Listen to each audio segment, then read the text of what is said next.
to them. The All-Seeing Guys. The All-Seeing Guys. With Greg and Joe.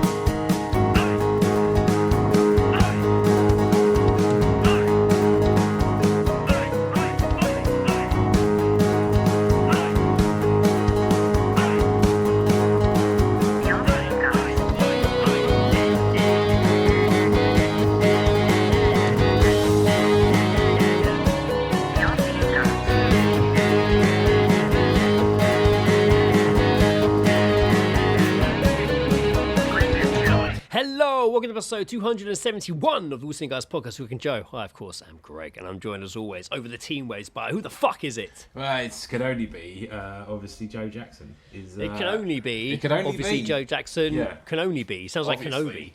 Kenobi. Sounds like everyone Kenobi. Obviously, it's Joe Jackson Obviously, Joe Jackson Kenobi can be.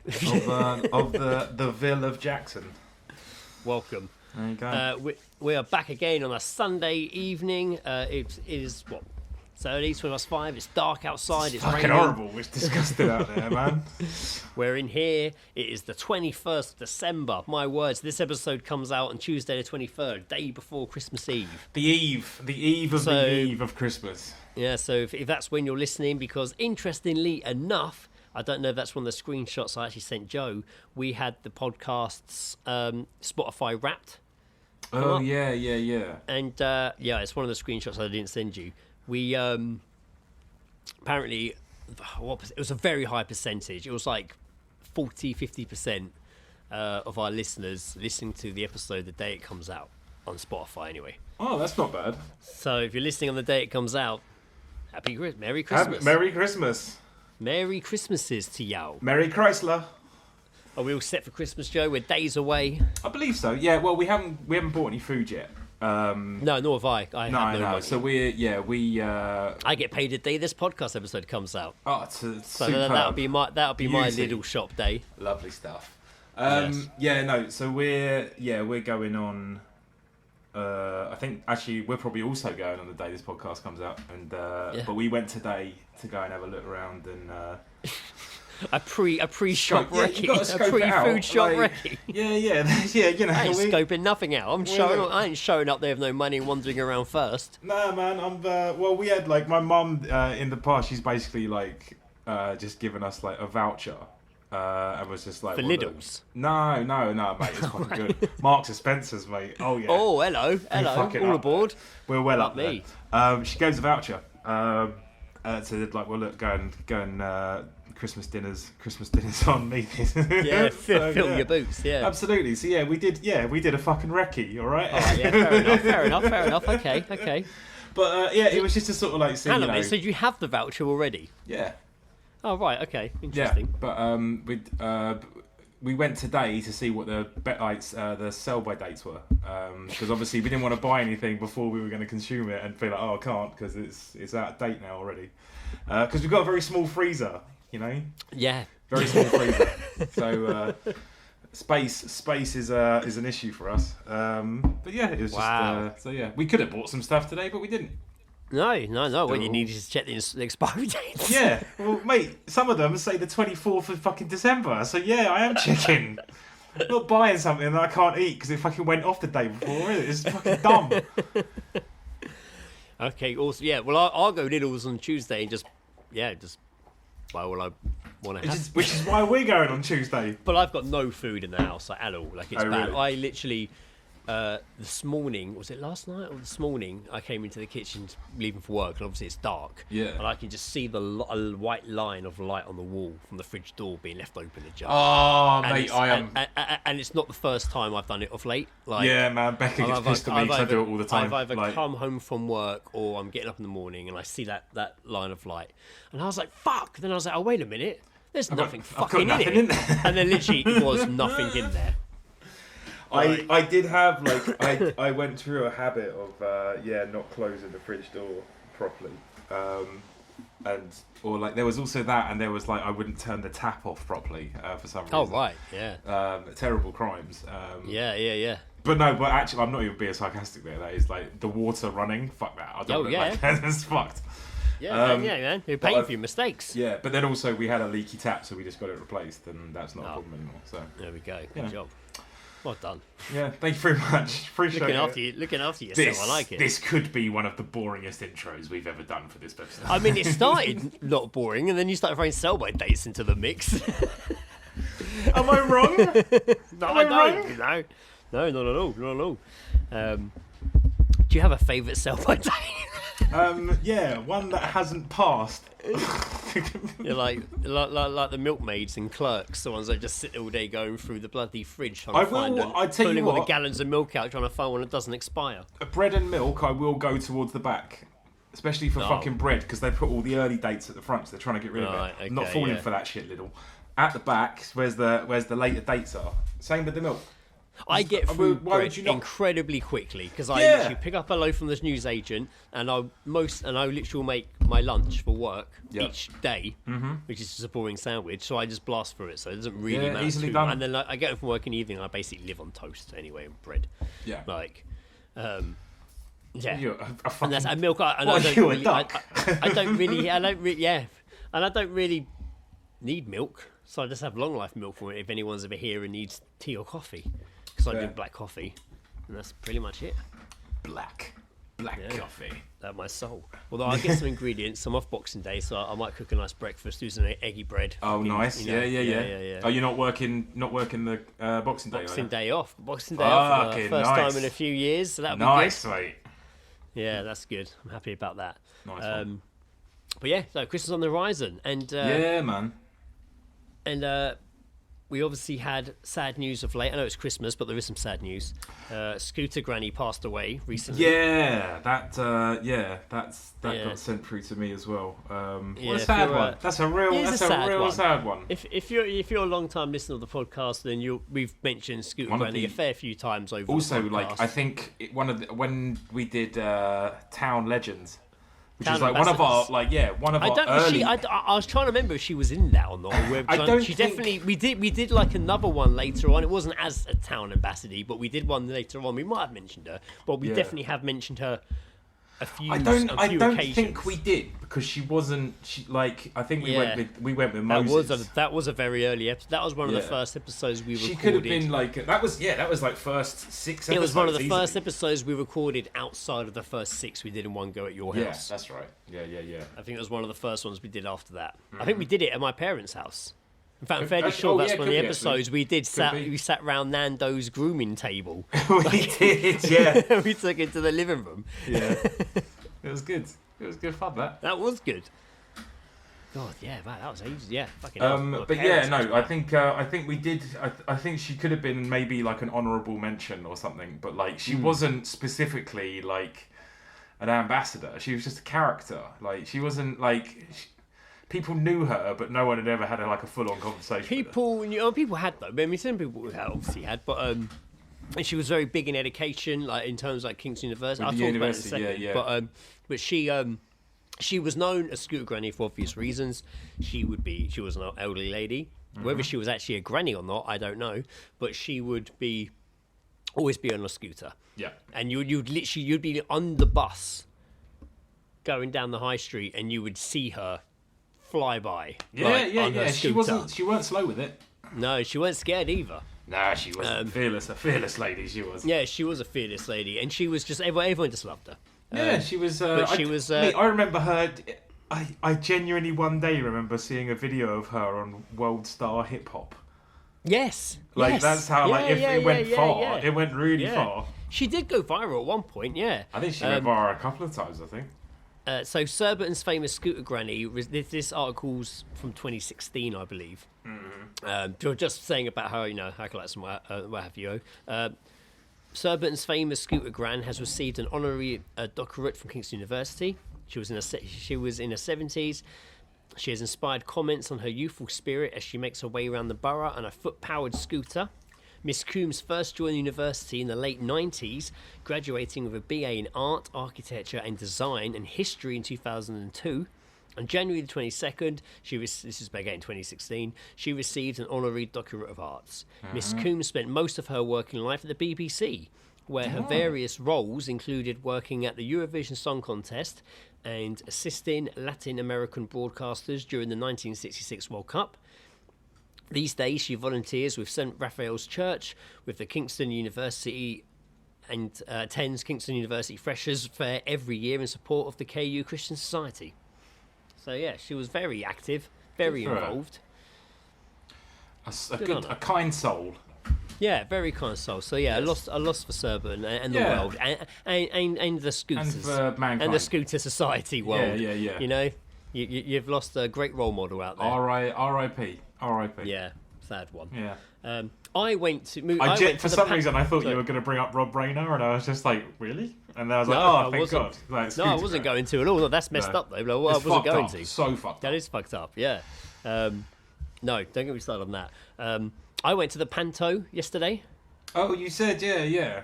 How? Yeah, what was the panto you saw? Was it Aladdin. Aladdin? Okay. Yes. Nice. Any any famous faces in it? No, or anything? no famous faces. It was at the Epsom Playhouse.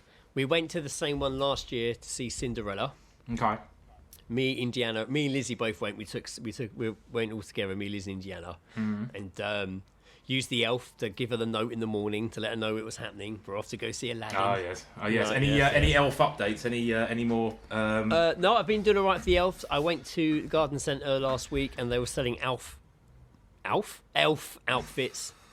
And I did manage to buy a couple secretly without knowing. One of a star to go on top of the tree with wearing it. I was And going to I've got say because I've got a unicorn onesie to go you on. could on it get as well. like a full like a human-sized elf one and just pretend to be the elf.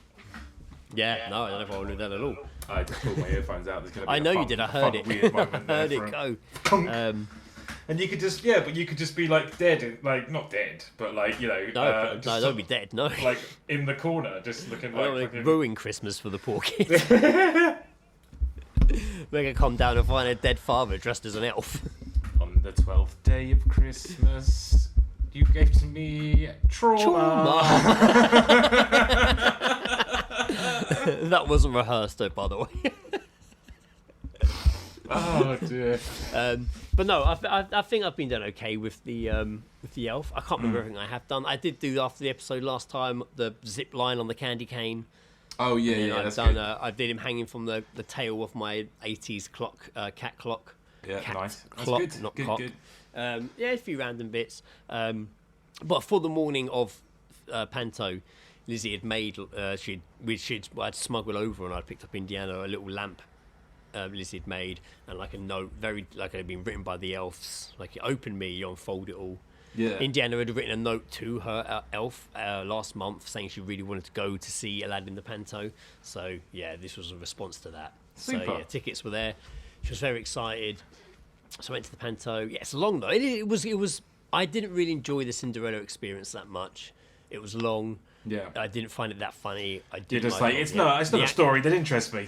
The actors kind of annoyed me, and but also I was really fucking miserable last year, so I was already so I do remember like going in there ready to hate it, you know? Yeah, Like, yeah. It was a hate watch. It was a hate watch. You know, whereas like I said last episode, this time I'm trying to be more positive. You know, it's about Indiana and just not be a miserable fucker. You know,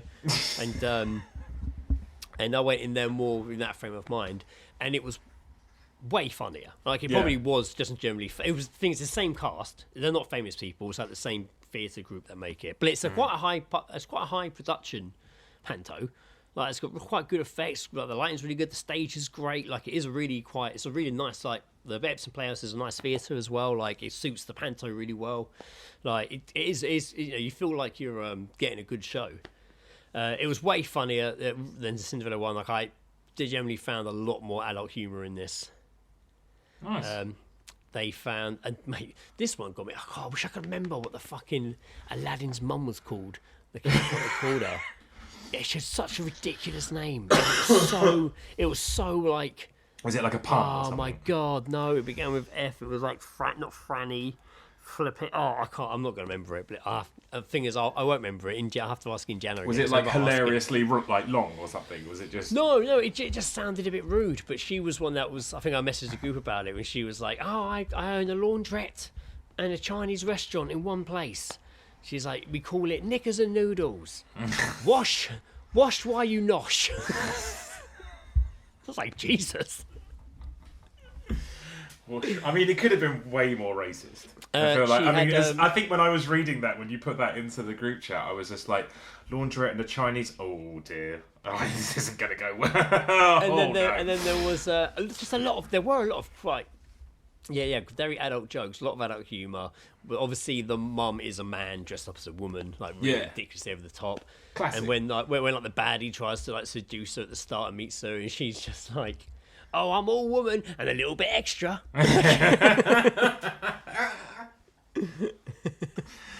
A little bit extra. Good. I was surprised. There was a couple of very anti-police jokes in there. Really? Which I thought was a bit brave. Yeah, I know it's an old joke, but the fact they still said it in a panto. That one of the main characters is a police officer. Yeah. Who's hunting Aladdin and everyone, and he. I completely drawn a blank where I was going with that. Then, where was I talking? Panto. Oh yeah, the police joke. Yeah. There's a guy that hosts it. He plays Aladdin's brother. In Cinderella, he played like Cinderella's best friend, Buttons, and in general, I love this. He's the one that like talks to the crowd the whole time. He's like the host / actor in it. He's pretty much exactly the same character in this one, but he's called Wishy Washy, and he's Aladdin's brother. And he made the joke of the policeman's like, I'm never late, and he's like, police officer. Why are police officers always early to a protest? So they can beat the crowd. Like, and it was just like, and I was like, fuck, man. Okay, look at that. I wonder how many police officers were in the audience. Well, a little while later in it, the same setup, police officer and Wishy Washy. I think it wasn't. It was Jasmine that called him out on it. He was like, a police officer never makes mistakes. And she was like, well, they do, but they just get other police officers to cover it up. Damn. All right. Damn. Wow, did the director get wronged recently? Yeah. Like, of this play? I was accused of killing my wife. Yeah. But no, it was good. It was funny. At one point, he has like he walks into a bar, and Wishy Washy's the barman, and he obviously some reason doesn't want to serve the security guard or the police officer a beer, so he says it's a water only bar, and he does very impressively, like, mate, it's actually very impressive. He lists all the types of water they have. Okay. And what was rolling off his tongue was fucking mental. It was so long. It was such a long list, and he did it so fast. And it wasn't just water, still water. He was listing lakes around the country. At one point, he said, Lake Windermere, lake water. Amazing. And that's what the guy chose. He asked for a pint of Lake Windermere water, and then he's like, it's very good water. In all honesty, it's very clear. And then the guy's like, well, what ice would you like? We have, and then did it again. And I'm like, fuck. That's good. Yeah, it was good. It was impressive. So yeah, I enjoyed it. I actually thought it was quite funny. Good. Yeah. Good. It was fucking long. It was long though. Indiana fucking loved it. Great. She was shouting out, pointing, like fucking Classic. laughing, clapping. Like, she was really into it. The whole crowd was, but it really was like, it is long. And I thought that about Cinderella. It's like, it starts at 10:30. We didn't leave there till like just after 1. Like, what, in the evening? No. It starts at 10:30 in the morning. Right. Yeah, I was gonna say, yeah. Yeah. But still, that's long, man. It's like almost 2 hours with a 15-minute interval. Yeah, I mean, that doesn't include the 15-minute interval. It's like, that is a lot. 2 hours and a 15-minute interval. Like, it is long. And you really feared it the last half hour. Even though it's still funny, you are a bit like, come on. Set the genie free and let's go home. Oh, the genie looked pretty good, actually. Oh, yeah? It was, the genie was like a big puppet they'd made. Oh, cool. But it was like a big foam blue. But he was good, and his eyes all moved, and his mouth, and like they had I thought the genie was quite well done. To be fair, oh. the only actor in it I didn't really buy, and I feel bad saying this, was the guy playing Aladdin. Like, he was just a bit like, it's how it goes sometimes, you know. Yeah, and he just seemed way too old for Jasmine, the actor playing Aladdin. It was like, I swear he must have been in like his fucking 40s, like me. But Jasmine looked about fucking 19, you know? Yeah, you almost can't. I think it's also probably a bit more reversed, I think, in that situation. I always saw Aladdin as being like the young little street urchin, and Jasmine being way into her 30s. So, but it was good. I enjoyed it. I enjoyed the panto. Good. Awesome. So yeah. What a fun time. Should we go into a bit of Geezedropping?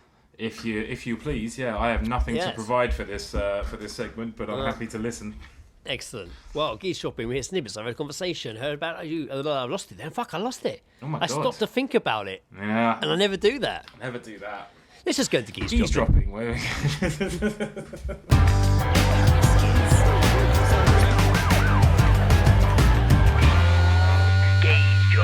Having a listen. Snippets over the conversation. There we are. Right. That's all we need to know. Sam actually sent quite a few, so I'm thinking I might start with Sam's. And then I've got one, and then we've got a little treat, another couple from Owen. Super. All right, yeah, that sounds good to me. Go on then. So, Sam sent, having a northern listen. Actually, go to the WhatsApp. See if you can find... Oh, actually, let me just send you the screenshot. There's two people in this. Why don't we both just do it? I'm sending you the screenshot. Hang on. What a twist. Right, you got it? Oh, I Sam. went way too far back. Yes. No, I've sent you a screenshot of it. Yep. You got it? So am I playing Sam? Well, Sam's not talking, is he? But we've got 1 and 2. So if I'm 1, you could be 2. But it makes sense. Makes sense? All right, cool. Ready? Yeah. Okay. Thanks for this, by the way, Sam. Right. I bought some nice cheese in Rayton. Oh, I love cheese. Well, he loves cheese. What was it? It was a smoky German cheese. I love cheese. I said Rayton instead of Royton, so I apologise. I'm sure. Well, I mean, the people I'm sure of Rayton. Sam listening. The people of Rayton must be furious. The people of Rayton were cheering in celebration. Oh my God! I've done the daily Google, and we got a hit today. We got a hit. We were some mentioned. recognition. We were mentioned on something called a podcast. Where is Rayton suggestively placed I have in a no time idea. where electricity and entertainment doesn't They're just a take place? forgotten town in the middle. Oh, now I feel like there is one. I've got to check. Podcast. Now I feel bad. Is there a Rayton? I've got to have a look now. I feel bad if I'm slagging them off. Rayton, UK. There is Rayton Electrical Factors. Rayton Electrical Wholesale. Oh, there's a neighbourhood in Worksop called Rayton. Okay. Oh, that's All right. America. Oh, no, it's not Nottinghamshire. Okay, anyway, it exists. Lovely. Well, apparently there's not a Rayton, so we can keep being arseholes about it. We can keep it ourselves. Another one from Sam. This is he heard a mum saying to her child, "I need wine." The child says, "Why?" The mum replies with, "Because you're off for 2 weeks." Which is fair enough. Alcohol. Oh, Getting God. people through Christmas. It's fantastic. Right, let's have a look. Owen. No, what's yours? What was yours, Greg?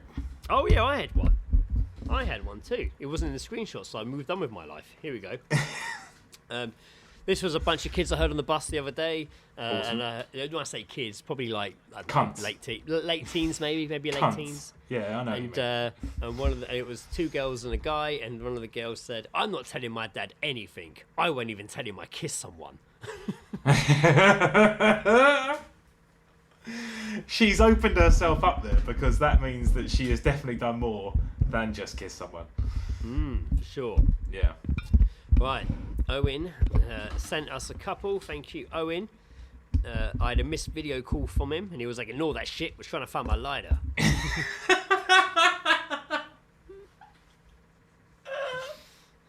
And then he said, and then afterwards he was like, in quotation marks, "lighter, scratching my balls." And I was like, "Ball drop," and he was like, "It's too much to send." He then sent me a picture. He then sent me a photo, and it said, "This is the kind of establishment I'm in right now." And the Okay. picture I thought was a really nice starlit like wall of a bar, and I was like, "That looks really nice," but no, it's a dirty floor. Took me a while to For a while, I was like, "It looks really nice." Yeah. What's What's the problem, Owen? He's like, "I'm in the gents, and 3 girls just walked out of that cubicle, and one said to the other, 'Here we go, strap In the gents. Yeah. All right. I don't want to rude, but Oh, you know. let me start again. It turned off for some reason. Where is he? He's in this bar. In what part of the I don't want world? to be rude, but you know. Oh, Live a charmed it keeps life. turning off. It keeps turning off. Why does it keep turning off? I don't want to be rude, but you know, you live a charmed life. What, like the TV show? I don't just wanna be witches. rude, but you Witches live a doing- charmed life. Witches doing cocaine in a men's toilet somewhere. Here's Is he the in one America or sent- what? No, I don't know where he is. Here's the first one he sent me. Soho geese shop. Yeah, I've just got no respect for someone that's shagging someone else's wife. And he Fair. answered our question. That's where it is, Soho. There he is, Soho. Yes. Sorry, Should have listeners, known. if you can hear my washing machine in the background. I had to put my washing on. I'm sorry. If it's any consolation, I can't hear it. Yeah, I can very much hear But that it. doesn't mean shit in No. No, it doesn't mean shit. No, it does not. Thank you, Owen. That was fucking awesome as always, and I really appreciate you sending in your geese drops. Yeah, I also really enjoy you sending his geese drops because it makes Greg get into a really awkward position in order to play them to me. It's fun. It's was a really weird fun one. to. You had your whole back to me that time. I did, yeah, and I couldn't really touch the mic because the wire's fucked. I'm scared it's going to cut out. You're going to Cause all sorts of electrocute mischief. yourselves. I am, yeah. That's probably how I'm going to die, Yeah. which is fun. And you'll be watching it on Teams happen. Going out Home Alone style. Yeah.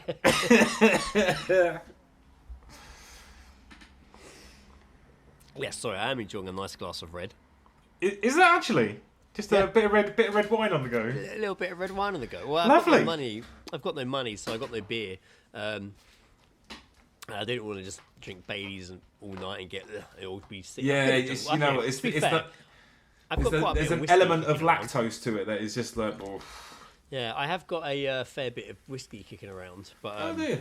no, there's a little bit of red wine left, so I thought I'd have a red wine. I like a red wine, mate. I like a red wine. Yeah, not definitely not whilst I had casually, one. usually with a meal, but like I've been known to enjoy red wine. I've That's been known. nice. I thought being Christmas we'd do something Christmas themed, but as always, there has to not be something too happy and joyful. Should we instead of this? Should we go carol singing? But instead of singing carols, we'll just do a podcast on their doorstep. Yes, we can do. Yes. Go door to door podcasting. This is the top 5 Christmas mysteries that stunned the authorities. Oh, okay. Unsolved then are these? I imagine so. I'm quite a fan of an unsolved mystery. Numerous Christmas killings and mysteries remain unsolved today, dating as far back as 1940s, and armchair detectives during the holiday season may have some answers. Newsweek has a recap of 5 tragic events that did and continue to stun authorities. Awesome. Number 1, the missing Sodder children. What? Aware of this one? You might. Some of these are quite famous. On Christmas Eve, 1945, 5 children from the large Sodder family Right. disappeared and were never seen again. Their family home in, God, I'm going to say this wrong, Fayetteville, West Virginia, was the site of a huge fire. And while parents George and Jenny and 4 of their children managed to escape the burning building, 5 of their children were unaccounted for. Fucking hell, that's a lot of children. That is a lot. But So it's they managed 1945, to Greg. escape. They managed to escape with 4 of their children, but left 5 of them. There were 5 unaccounted for. Man, fuck, man. You I'm think pretty about sure back then condoms were illegal, so. that. Yeah, I guess Yes. so. The 5 children were unaccounted for, and their remains were never recovered. Fuck. I mean, that's weird. That is weird. They were 4-year-old Marie Sodder, 12-year-old Martha, 9-year-old Louis, 8-year-old Jenny, and 5-year-old Betty. In a strange and upsetting twist of events, a significant amount of unexplained problems arose when George Sodder tried to rescue his children, including a ladder being missing, windows not opening, and no operator at the fire station working that night. Oh, so conspiracy is in place. How the fire started and what happened to the Sodder family remains unknown today, but according to several true crime podcasts such as the Case File True Crime A possible motive relates to George's criticism of Italian fascist leader Benito Mussolini. What the fuck? George was an Italian immigrant, and his opposition made him a vulnerable target for the Sicilian mafia.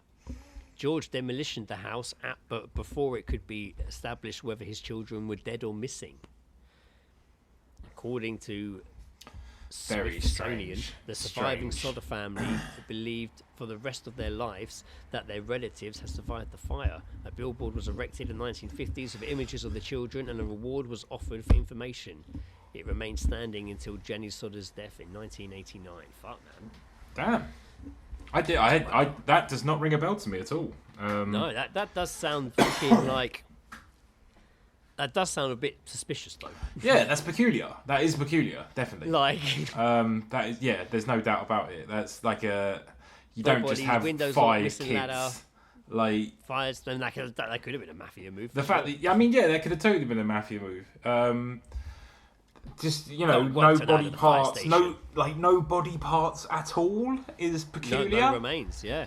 That's odd, man. Yeah, And the fact they had a billboard put up eventually to be like missing, like Yeah. it was like ages later. Fuck, man, that's dark. Damn. Yeah, man, 1945, scary, man. Scary. Do you think Scary things to happen. you'd live comfortably if you got away with like the crime of murder? Do you think you'd live comfortably with it if you got away with it? Had I murdered them accidentally or with No, full intent? with intent. Well, I don't know. It depends if I'm happy or not, and if it was worth it. If I'd like found out somebody was, planning to fucking molest Indiana and I killed them, then I would be fucking. Yeah, happy no, as that's fuck. fair. I guess, yeah. It depends on the context of the situation. Yeah, for sure. Yeah. Yeah.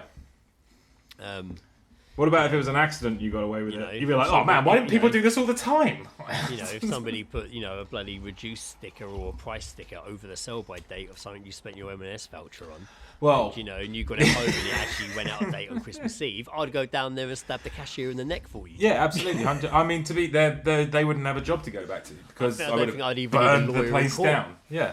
I don't think I'd even need a lawyer in court. No, Like, I'll I'd be just tell my representing myself story. in this. I'll just tell the story and people will stand up and clap and cheer. Yeah. I'll be You know? given the keys to the city and allowed to murder whoever I want Exactly. without guilt or conviction. Right, okay, number 2. The murder of Paul Logan, not Logan Paul. Wait, Paul Logan as in Crocodile Dundee? No, that's Paul Paul Hogan. Hogan, fuck's sake. Yes, Fair dues. thank you. Alright. On December the 23rd, 1993, Paul Logan was at a fucking hell. Sometimes when the way these are written, you get an advert that appears just pops up on those. Oh, that's fucking been articles. happening to me on the Reddit comment Really annoying. sections. Reddit comment sections, really. I got into a Reddit comment section and I was scrolling through the answers, and all of a sudden it just came up saying World of Warcraft, and I was just like, that's someone's opinion on this matter. And I was like, oh no, it's a advert. Okay. Well, I got breaking. Pursuing third tanker near Venezuela. Report. Thanks.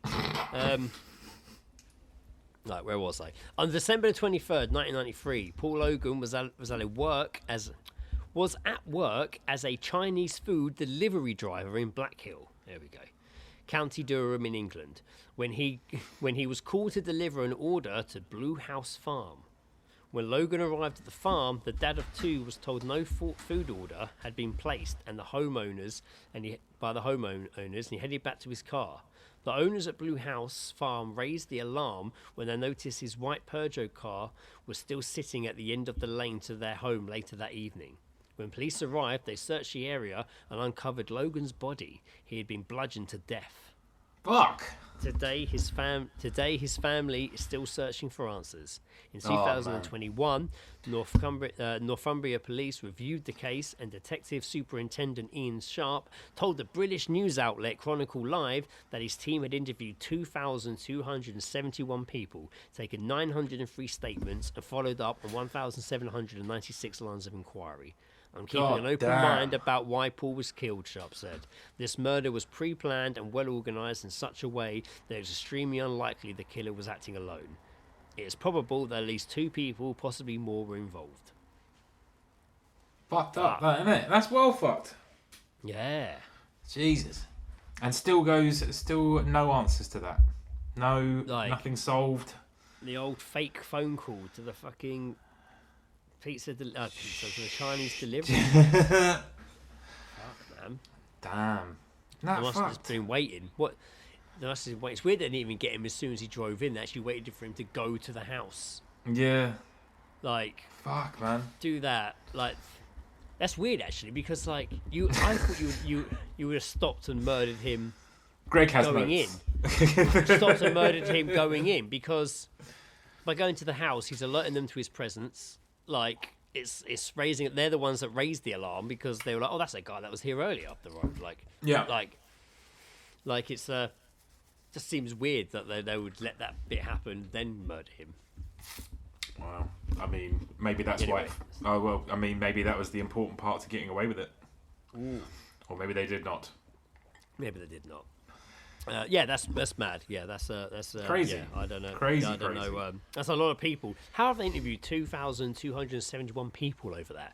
Like, I mean, that does seem like a lot. yeah. That does. How seem did they like a even get lot that of many people together? Unless it just, I don't know. I mean, figuring maybe out. that's just the amount of people that live in the town. I'm just like, did you hear about this? Do you know anything about it? All right. Interview everyone. Yeah, maybe that was as simple as it. Just like, do you know this guy? Yeah. Do you know what happened to him? No. All right, move along. Oh, move along. Move along. This one we all know. This is the John Benet Ramsey case. Like, I always forget that this is like Yeah. not Christmas related. it's like but Die it's Hard. like, Is it a Christmas movie? Is it a Christmas yeah, murder? Yes, I it always is. forget it happening like around the time of Christmas. Yeah, well, it Fucked happened. Well, it happened Christmas Day. Yeah. So not even around Time of Christmas. It That's right. It happened on Christmas Day in 1996, when she was 6-year-old and she was found dead in her family home in Colorado. Crazy. And then what So followed? weird. This one, I'm not going to read the whole thing. We know this one. Everyone knows. No, one. this is infamous. But This what is- followed is just a series of cock-ups from the police at the time of the crime scene. Like, the whole house was stampled through before things were done. Like, it just wasn't. There were a lot of factors to this that made the case interesting, more interesting than just who killed this child found in the basement in this family home. Yeah. When she was found murdered, did someone come in, drag her down there and kill her? Like, what happened, blah, blah, blah. And then more the investigation side of it is also what's made this case quite infamous as well, because like, there a lot of cases that would have had more answers than this quite early on, because they would have been able to proper study the scene. But it was basically, there wasn't much they could do, right? Yeah, no, Forensic-wise. not really. I Like- think it was so contaminated as well. Like, it was just Yeah. fucked. So yeah, quite an interesting one. But that one still, I guess, remains. Is a lot of people like it's the brother, right? But it is technically still unsolved. No one's been The charged. brother was a bit strange, and I think originally I was just like, "Well, the fucking brother did it." But then I think I remembered watching another documentary, and I ended up feeling potentially sorry for him, but I can't remember. But yeah, it's a lot of people were pointing towards him, but I don't think there's much sort of. I think they were just basing that on his slightly erratic behaviour. Right, okay. It's messy. It's a messed up fucking scenario. Yeah, it is messed up. Okay. Number 4, the Christmas tree lady. This one sounds like it might be a nice friend. This sounds fun, doesn't it? On December the 18th, 1996, a woman became known as the Christmas tree lady. I bet it's because she loved Christmas trees. Or she's like the seller of Christmas trees, and everyone knows her because she's like they all get her trees from that lady. Well, a woman who became known as the Christmas tree lady was discovered dead, lying on a plastic sheet in Annandale, Virginia, at Pleasant Valley Memorial Park Cemetery. So She was approximately 60 years old and has never been identified. Police Damn. discovered beside her body a Christmas tree, a tape player, and a note that read, "Deceased by own hand, prefer no autopsy," and was signed Jane Doe. The note also requested that she be cremated and included money to cover the cost. Her cause of death was ruled as asphyxiation, and investigators believed she had taken her own life. However, for almost 2 decades, no one came forward to identify Jane Doe, and the motivation behind her death remains unknown. Earlier this year, a DNA and genealogy research led to the Christmas tree lady being identified. She was Joyce Marilyn Mayer Summers, originally from Davenport, Iowa. She was the oldest of 5 siblings. At the time of her death, Mayer had not been reported missing and did not have family in the immediate area. Relatives had hired a private investigator to look for her but had no success. Fuck. Damn. So she just went really far away, put down a plastic sheet, had a Christmas tree, laid down her other bits, her belongings, her money, her note, and then just laid down and just fucking strangled herself to death. I guess. How do you? I mean, asphyxiation, I'm assuming, because just she's not just going to wrap her own hands around her neck. Yeah, but it doesn't. Just be like, why isn't this working? Yeah, but it doesn't say, does it? It's weird. And the fact she doesn't even know. I don't know. It's weird. They didn't mention that. I mean, I'm sure that is what happened. The boy was a something around her neck, but she was found on a sheet. Interesting. That is peculiar. That is peculiar. That is odd. But that took 20 years before they could identify her. So that would be the fact that they couldn't ID her for 20 years, or until they made advances in DNA and genealogy testing. Fuck, man. Mad.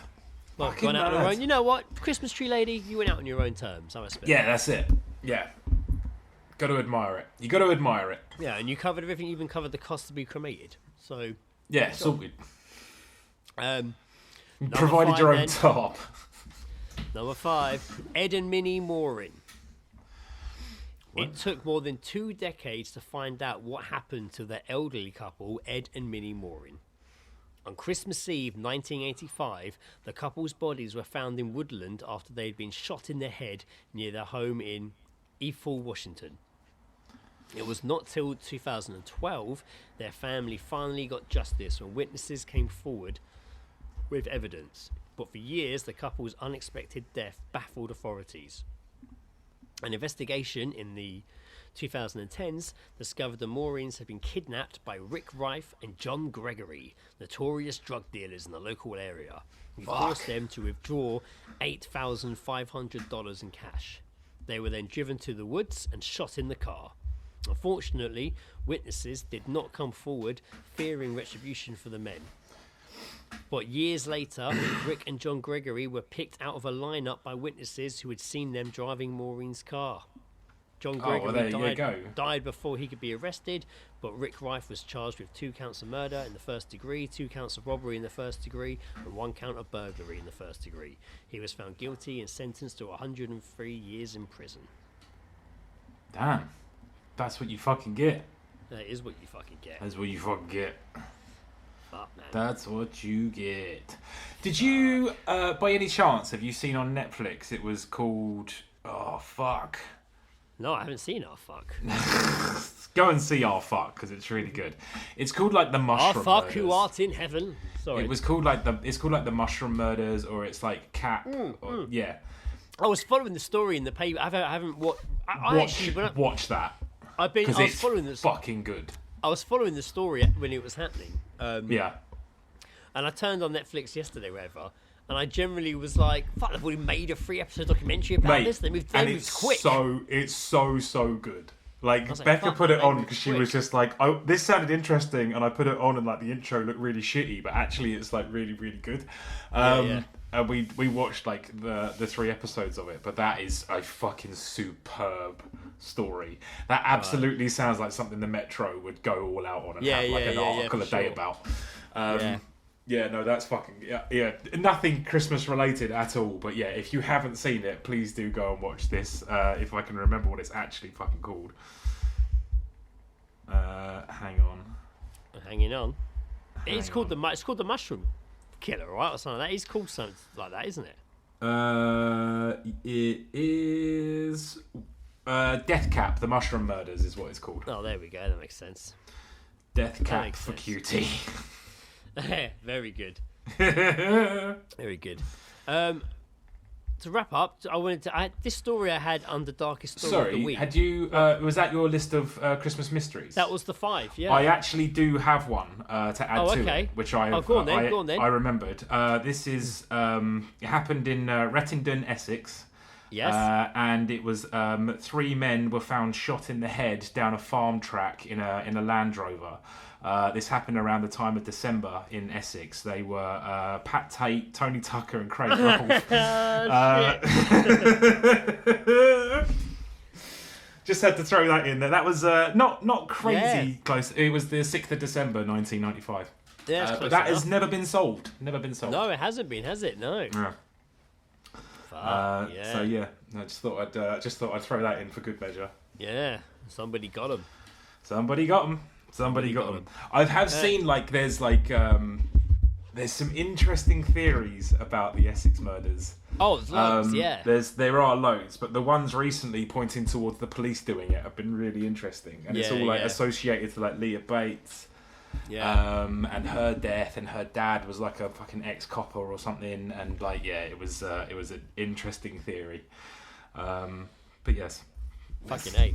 I had this story on I had this on the darkest story of the week, but it's not darkest story. It's more of a. It just reminded me of the Willy Wonka experience story. You know that when. Oh yeah, we haven't really had any kind of cheap knockoff fucking. Well, this one was... the last couple of years, there's been some sort of news story about some dog shit fucking Winter Wonderland or anything like that. Yeah. None of that this year. None of it. Here we go. Here's one. This one's from 17th of December, so recently, and it's set in Brighton. So we've got a nice local story. Not local, but not local. Story. You know what I mean. It's not far. In that southern, in the way of local, it's like an hour's drive away down the motorway. Here we go. Theatre goers choose to leave an absolutely diabolical show and are now demanding refunds. Wicked Wizard of Oz, a circa spectacular, opened at the Brighton Centre last night, with another performance scheduled for this evening. The show was not well received by many, with hundreds of people leaving during the interval. You can now read our review of the show. Brighton Centre's Christmas show was so bad I left at the interval. I think that's a link to go somewhere else. Oh, wow! They gave it 1 star in their review, by the way. I bet they wanted to give it less. I might come back to that in a second. Hang on, I want to get to this. I want to finish the story first. Yeah. Finish that, and then if you could read out the review, that'd be fucking great. This is the Argus. It's called the paper. No, I've seen. Has been contacted by readers today expressing their disappointment with the performance and demanding their money back. Many others have posted similar comments on the Argus website and Facebook page. Complaints focused on the poor standard of performance, the lack of circa. How do you say it? Circa désolé, but it's just the first bit. Cirque du Soleil. Yeah, but it's just circa. It's just the cirque word. It's not. Yeah, is it CIRC? It's CIRQUE. Oh, what the fuck? I don't know. I'm gonna go cirque. Cirque. Sorry, everyone who's screaming at me who's listening. The lack of cirque. It probably is circus. I'm gonna say circus. Circus. Fancy circus elements. Bad sound quality. General lack of organisation. Prices for the event range from £30 to £75. The show was put on by world's biggest productions. That's the name of the company. Deborah Collins. I mean, you know what? When you've got a fucking dumb company name like Best Company Ever or whatever, it's just gonna be bad. Yeah. Deborah Collins commented, "My husband and I left at the interval. I've never left a show early. It was that bad. It was an amateur production, completely misadvertised. We thought we were sneaking out until we got to the foyer and saw hundreds had also decided to leave." Nikki Musto said, "It was the most awful production we've ever had the displeasure to endure. We had to queue to the door to the interval so we could leave. We would have left much sooner if we could have got out of our seats. So unprofessional. Why can't they get out of their seats? I think because maybe they'll just watch. I don't know. They waited to the interval. Fuck that. Or they weren't allowed to leave their seats during the show. I don't know. So unprofessional, inappropriate, and downright appalling. I'll be seeking a refund." Nice. Hove resident Rob attended with his wife and 2 grandsons, aged 5 and 8. He paid £152 for 4 of them to attend, but said the whole evening was poor. "I've seen better school productions," said Rob, who estimated that about 25% didn't return after the interval. You pulled your headphones out again. Yeah, I did. Yeah. Rob saw a woman complaining to the venue staff at the interval. He says the staff gave the woman a complaints email address, which she then went around sharing out to other describing attendees. John Taylor said, it looked like it was produced and directed by 8-year-olds. Lynn Nesbitt Smith wrote, we too found this show to be totally appalling. We were promised a critique spectacular, and what we spectacular got was something out of an amateur dramatics production. Brilliant. There was so much wrong with it. The end couldn't come early enough, and thankfully no encore was given. We too will be claiming our money back. James McMillan commented, this really was the worst theatrical experience of my life. My 9-year-old granddaughter asked me if the cast had practiced. There was an embarrassing delay. I am so curious. And staff could be heard shouting at each other backstage. The sound was appalling. The dancing was awful. I've seen better at a holiday hotel in Turkey. I have never seen so many people walk out of a theatre. The whole experience cost me £300 and 2 very fed up grandchildren who kept waiting for something to happen. How do we get our money back? Natasha, we also left at the interval. A truly awful experience. S. Costello said, truly awful, appalling from start to interval. When we also queued to leave, complete garbage and false advertising. I love that they didn't say from start to finish because they didn't stay that long. Keely That's Beecroft. so good. I paid £100 for 2 tickets. Daylight robbery. I have never ever asked for money back on a theatre production. They can't get away with this. Chris Bradshaw. Truly dreadful. They shouldn't get away with promising so much and delivering utter dross. I felt sorry for the families who paid so much money. Worst show I've ever seen. Many complaints mentioned a scene in which a cucumber was placed provocatively. I can't say the word now. Provocatively. I can't say it. Provocatively? Yes. Through a sheet at a groin height of the scarecrow, who then waggled it around in a manner of a penis. Georgina referred to it as the cucumber glory hole skit, which she said was the final straw. They were handing out a complaint email addresses on paper at the door. It does it all, really. Yes. Katie Elizabeth said she had to cover her daughter's head during the cucumber scene. I really named here. Dear. Lynn Nesbitt Smith called the cucumber routine totally out of order and unnecessary. When S. Costello said that the scene finished, most of those around me who grabbed their coats and kids left after about 40 minutes. Mike Norton said, absolutely diabolical. I would guess half the audience left during or before the interval. It's like they were making up as they went along, never having rehearsed. The show was advertised bore no resemblance to what we saw. Charging over £50 for that was criminal. I've seen better primary school nativity plays. What an absolute joke of a show. Oh God, I'm so intrigued. I can't. I can't. Well, they gave it a 1-star review. God damn. But it's like the Brighton Centre's like a big deal, isn't it? Like I swear that's like a. Well, I'm just going to do the highlights of the review here. Billed as a breathtaking circus staging of the Wizard of Oz. I think that's all like ropes, Wicked. swings. Yeah. It's because of like Wicked as well. I guess has been massive. But it's called Wicked Wizard of Oz. Yeah, billed. The audience were instead left cold and shortchanged by a glorified pantos without the laughs. Lots of technical faults backstage. What does it say here? Things did finally get underway with 2 Kansas cowboys taking turns stacking cardboard boxes on each other. Then there was a strange, unexplained 5-minute break in which the audience were left to guess what was going on while shouting could be heard backstage. And things never really improved from there. We were promised spectacular aerial stunts and amazing special effects. Microphones that worked properly would have been a good start. The main thing that had drawn me into coming was the extremely high production value trailer on the show's website, which gives the impression of a Circus du Soleil levels of spectacle. If only some of the money spent on that trailer had been reserved for the actual show itself. Unlike the trailer, the performance on the night was light on acrobatics and heavy on panto. Unlike a good panto, this show was light on humour and heavy on jokes that no one laughed at. Fuck, man. It sounds... Oh. When will people learn? When will people fucking learn? Well, when the interval approached, it wasn't just Dorothy who was desperately looking for a way home.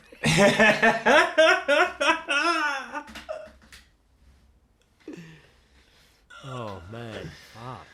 Amazing. Oh, dear. It's, undoubtedly every year there will be some sort of scam or some sort of shitty fucking something that people will fall for. And they won't get their money back. There's no way they're getting their money back. No. Fuck, man. That's wow. That sounds fucking horrendous. Yeah, man. That sounds horrendous. I'm glad I enjoyed my panto. That sounded, apparently like a 400 seat like venue, like. And they're charging what, like 50 quid a fucking ticket? Oh, mate, yeah, that sounded very organised. I wonder if that went on ahead. Let's see. I wonder if that actually went on ahead. Wicked. Surely not. Wizard of Oz, Brighton. Here we go. It looks like it's still. Well, I don't know. The top one is like. Let's see. Can you book tickets? Accept all. See, it looks like even the website looks like a. It's like a proper like show. Like it does. Yeah. I don't know who those people are. Buy tickets. Buy tickets. Yeah, they're still going. But for how long? But for how long? If I wanted to go on Saturday, let's have a look. Find tickets. Lowest price, $28.75 each. Okay, so the tickets have been slashed slightly. Well, no, if I'm going up, actually, it looks like they have been, actually. Yeah, I'm kind of going for. Oh no, we are now getting to like 50 quid each now. Yeah. Fucking hell, man! £58.45 each. Fuck. Yeah, man. No, they actually go up quite a bit. Jesus. Wow. Well, fucking hell. Jesus Christ. Fucking there you go. I hope if you went to that show and know someone that did go to that show, I'd love to hear about it. That'd be awesome. Yeah, same. Yeah, that sounds fucking awesome. Right. That sounds fucking awesome.